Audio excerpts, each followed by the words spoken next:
confidence. I am confident in this one thing. Ooh, let me go. When you are different, here's what you need to know before you leave. People are going to criticize you. And don't just interpret it as they don't like you, because sometimes we do. We're like, well, what have I done? And we don't always admit that, but sometimes we'll be like, well, what have I done? That it's not that they don't like you. It's just that they haven't taken the time to understand you're different.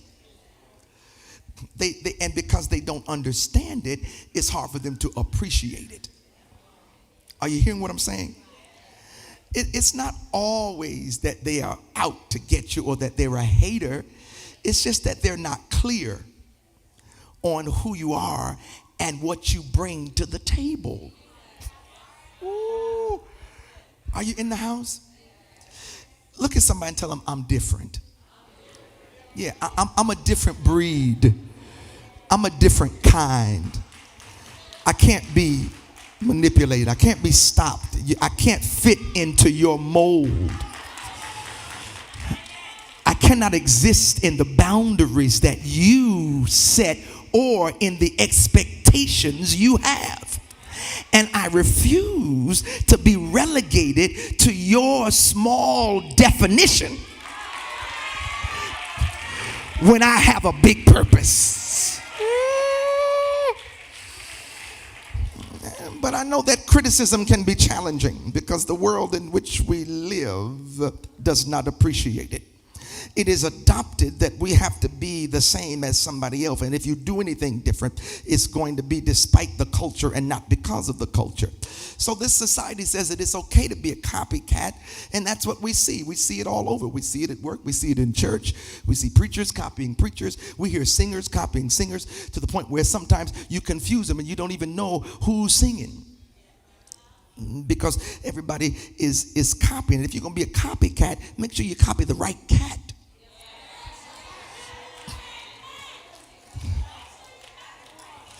Because what happens is, Miss Rhonda, in our quest to be popular, we have reduced ourselves to cheap copies. Help me, God. Help me just talk. I'm just talking, y'all. People don't realize it's not easy being different. And when you are different, you will discover that you are not always included in certain gatherings, in certain groups. When you are different, you don't get the same calls that other people get. And sometimes you don't get the same news that other people get because you are different. You're not in the group text or the group me because you are different and not realizing that different is something that God requires. He has called you to be different. You can't be like the world. Be holy, for I am holy. The question is, does what the word says and identifies us to be apply outside of church? That is the question. Are we only peculiar in church? Are we only different in here and we assimilate out there? Because if that is the case, then you have not allowed the word to do what it's supposed to do in you. Ooh. Many of us have mastered mimic, but do not accept our authenticity. And that which doesn't simply make us stand up, but some stuff should make you stand out. Go ahead and just jot down some of this stuff. Tag me in it so I can like it. Here is a quote from Philip Werning. The one who follows the crowd will usually go no further than the crowd.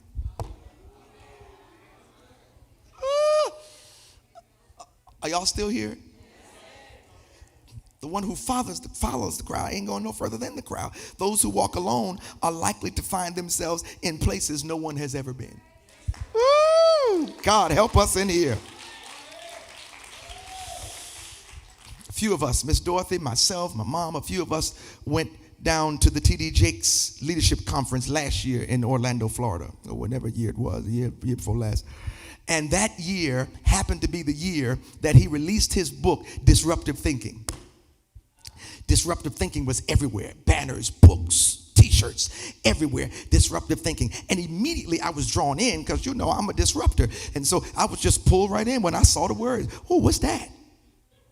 And when I started looking at it and reading it, because they gave us each a book for registering, it's a strategy to change how you live and how you lead and how you love. And he says for most of our lives, we're encouraged to just trudge along the paths of those who have come before us.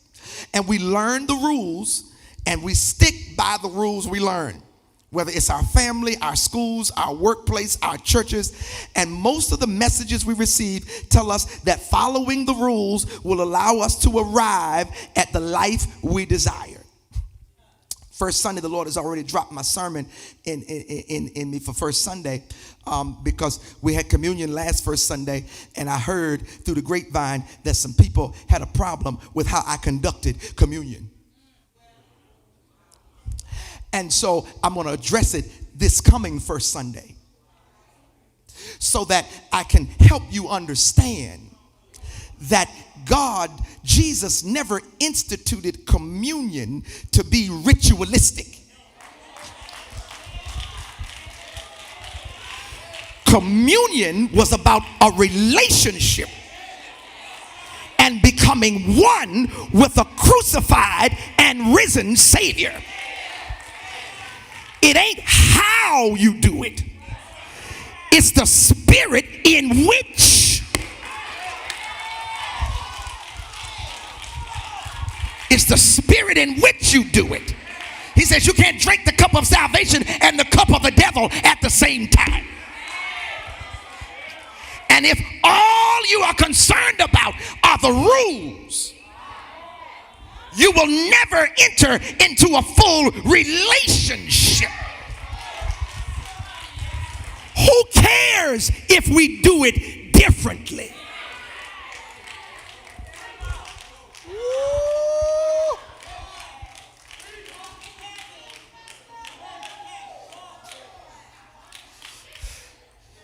But you just make sure you come to church first Sunday.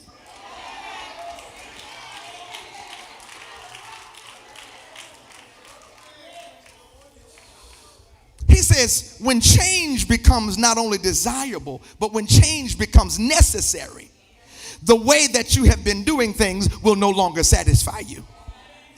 TD says in every human endeavor, every major leap forward has involved a cataclysmic challenge and a divine change. Ooh. You can't be a disruptive thinker while trying to negotiate peace settlements with people who want to define you by their description of you. Disruption should be about something bigger than ourselves. Ooh. Real challenge and change starts with disruptive thinking, or the ability to think outside of the box in the face of unexpected challenges. And this is where we find Caleb. We find Caleb in the midst of a group of people who do not believe in the power and the ability of God to pull out what he said he was going to do. They don't believe it. Caleb is the son of Jephunneh. And here it is. Caleb is from the tribe of Judah. Don't forget that. Caleb is from the tribe of Judah, married to Azubah. And that's pretty much all we know about him, but it's all we need to know. He's of the tribe of Judah. He's of the tribe of Judah. Don't forget that. Here is the backdrop. Israel has escaped a 400-year captivity in Egypt. The harshness of slave labor all of that stuff. Recently, I was able to go down to Charleston to the new International African American Museum. If you haven't been down there, you need to go, because it'll just open your eyes even more. And I just saw, the harshness of it. Of course, Charleston was the number one port in this country. Just about all of the enslaved people that came into the country came through Charleston, South Carolina. And I love Charleston. That's just it. I love Charleston. But they ain't changed down there. Ooh, God. Yeah, it's still deep. It's still embedded. It's still embedded. But it showed you the gruesome and treacherous and dehumanizing practices of slavery. Yet somehow in the midst of that oppression, there was an inherent ability for us to stand and to withstand and to survive. And there was a God-given favor, just like that of the Israelites, to prosper in the land of their affliction. There were influences from the oppressors, yet there were also the power and the ability to emerge from that oppression and establish a new identity. Here is the thing. The Israelites have seen the power of God work from their release through this 400-year judgment. And you got to imagine, 400 years, it's hard in 400 years to not incorporate stuff from the surrounding environment. 400 years. Now, we know that our slave trade went on for 400 years, but a lot of what we have done has been as a result of colonization. So some of the stuff that we do even now is a result of the colonizers. Even some of the practices in worship. Hello. We don't want to hear that because we think we came up with it. When the fact of the matter is, a lot of stuff that we do and a lot of the pedagogy and a lot of the methodology that we do, that's where the Methodist Church came from, the methodology of the United Methodists. There wasn't no African Methodist Episcopal until John Allen came and decided we're going to break free from this. But a lot of the stuff that we do that we hold as law came from white colonizers. Woo. And now we practice it as if God dropped it in our spirits. No. You saw it when you was only allowed to sit in the balcony. And it did not come to our knowledge until James Cone decided to start writing about the God of the oppressed.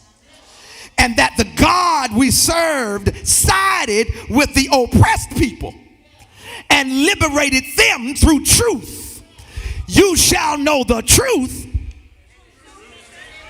Y'all better hear it. I said stay woke. So it's hard, not to be influenced by your